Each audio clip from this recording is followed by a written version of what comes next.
Have you ever felt like you're running on a hamster wheel, making good money but feeling strangely empty? You check your account, the numbers are up, but your chest is tight. The anxiety doesn't go away. You want more, you push harder, but the peace you thought money would bring is nowhere to be found. What if the problem isn't your bank account, but the rules you're playing by? Today, we are going back 2,000 years. We are sitting at the feet of emperors and slaves who figured out the secret to lasting wealth. Not just financial wealth, but the kind of richness that fills the space in your chest where the anxiety used to live. By the end of this video, you will have a new operating system for your mind, one that builds money without destroying your soul. Stay until the end because the final rule is the one most people ignore, and it's the exact reason they lose everything. Think about the times you bought something expensive just to feel a rush. That new car, the designer bag, the latest phone. For 3 days, you felt powerful. You walked differently. You posted a picture, watched the likes roll in, and felt a spike of validation. Then, day 4 came. The shine wore off. The item was just an item, and the emptiness crept back in, whispering, "Is this it?" The Stoics called this the hedonic treadmill. Seneca, one of the wealthiest men in Rome, wrote about it constantly. He said, "You ask, what is the proper limit to wealth? First, to have what is necessary. Second, to have what is enough." But here's the trap. We never define what is enough. Society whispers that enough is always more. Your neighbor buys a boat, and suddenly your car feels like a failure. But if you don't define your own finish line, you will run until you collapse. A study published in the Journal of Positive Psychology found that once a person's basic needs are met, every additional dollar brings rapidly diminishing emotional returns. You are chasing a ghost that dissolves the moment you touch it. The Stoic rule is this: wealth is a tool, not a goal. A hammer is not your identity. It builds a house. Money builds a life. But you don't sleep with the hammer on your pillow. You don't polish it and stare at it at night. You use it, then you put it down. Here is where it gets personal. Why do you want to be wealthy? Ask yourself this now. Don't skim past it. Is it to prove your high school bullies wrong? Is it to feel safe because your parents struggled? Is it to finally feel worthy of love? The Stoics would grab your shoulders and say, that is not a financial problem. That is an emotional wound you were pouring cash into, and the wound has no bottom. Seneca practiced something terrifying. He called it poverty practice. Once a month, he would leave his marble palace, put on rags, sleep on the floor, and eat the cheapest bread. His friends thought he was insane, but Seneca was protecting his mind. He was proving to himself that he didn't need it, that the fear of losing everything was a paper tiger. He wrote, "Set aside a certain number of days during which you shall be content with the scantiest and cheapest fare, saying to yourself, 'Is this the condition that I feared?'" When you remove the terror of poverty, you make better decisions. You stop clinging to a job that destroys your soul. You stop obsessing over market fluctuations. You become dangerous in the marketplace because you are not desperate. Desperation smells. People can sense it. When you sit down to negotiate a salary or close a deal, the man who is willing to walk away holds all the power. Take a story from modern times. During the 2008 financial crisis, a hedge fund manager named Howard watched his peers jump out of windows. Not metaphorically. He watched his net worth drop 40%, but he didn't panic. Why? Because every year he practiced living on $50,000. His identity wasn't tied to the zeros. He told his wife, "We are still healthy, we have our minds, and the game isn't over." He waited. He bought assets when blood was running in the streets, as the old saying goes, while others sold in a blind panic. By 2012, he had tripled his fortune. The market is a pendulum. It swings from euphoria to despair. The average investor buys when they feel safe, that is, when prices are high. They sell when they feel fear, that is, when prices are low. They're governed by a gland in their brain. The Stoic watches the pendulum and walks in the opposite direction. Epictetus, who was born a slave and lived crippled under a master's cruelty, became the greatest teacher of inner freedom. He said, "Wealth consists not in having great possessions, but in having few wants."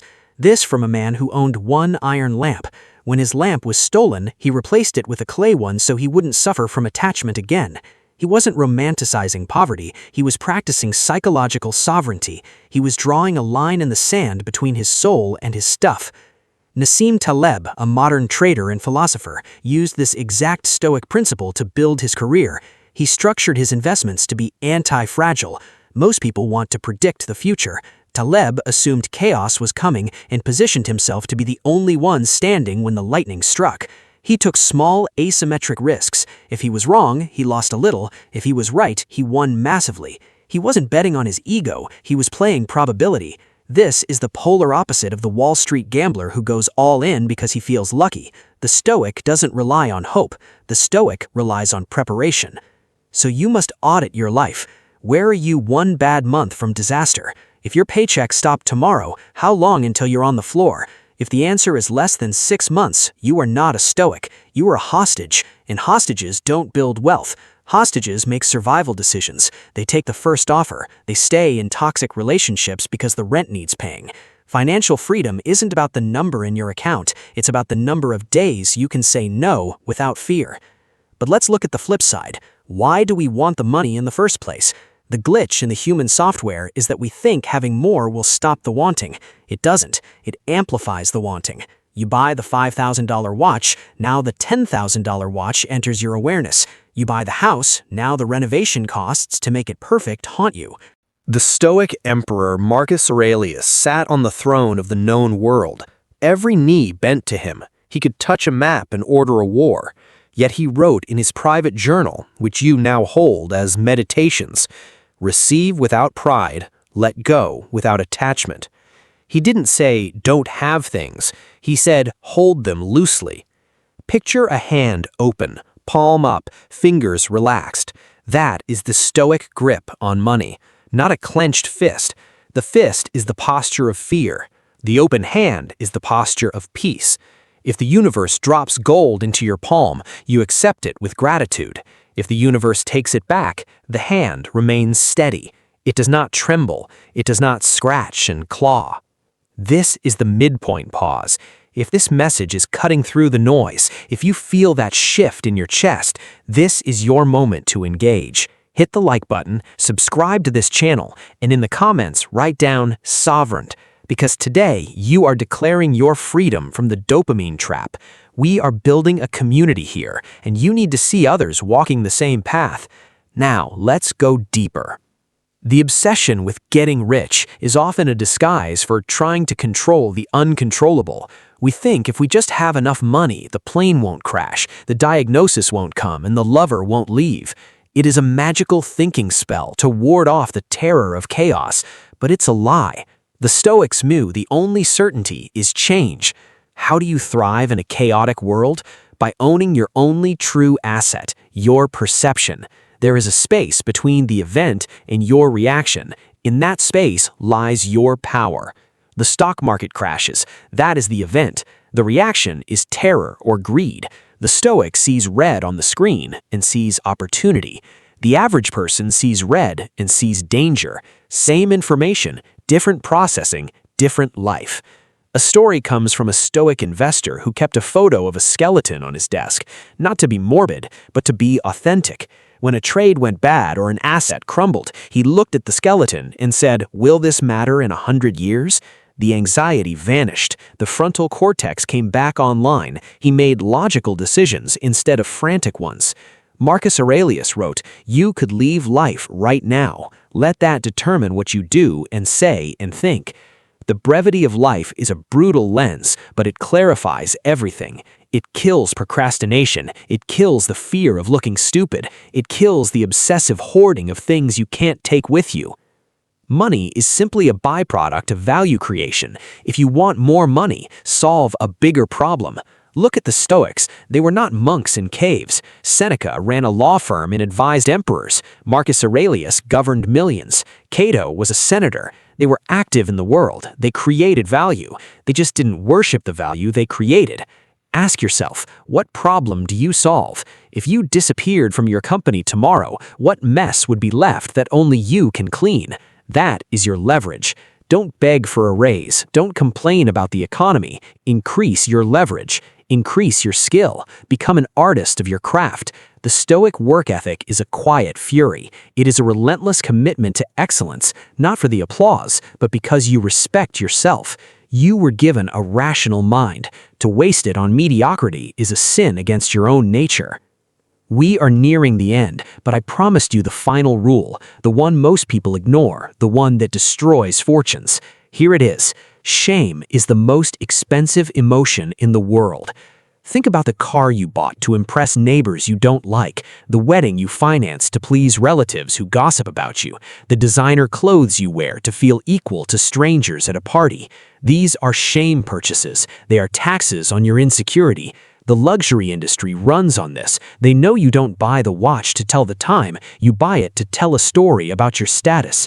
Seneca said, "It is not the man who has too little, but the man who craves more that is poor." The man who drives a modest car but has a zero balance on his credit card sleeps soundly.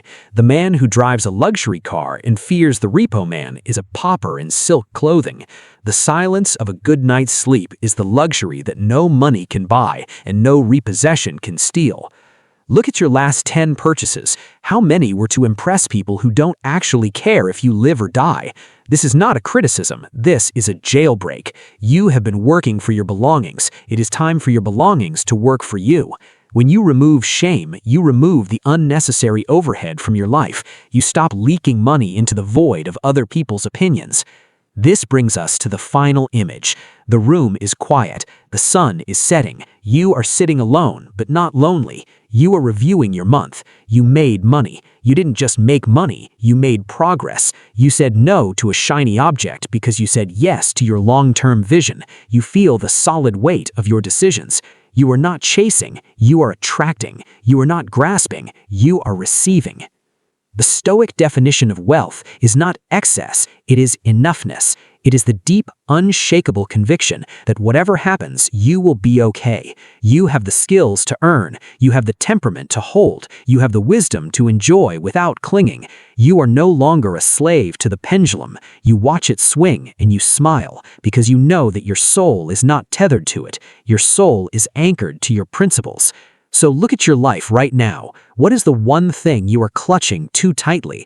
Maybe it's a job title. Maybe it's a specific number in your bank account. Maybe it's a piece of paper that says you are valuable.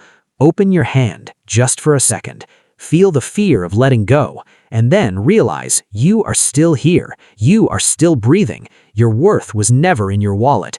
The work is the wealth. The wisdom is the wealth. The peace is the wealth.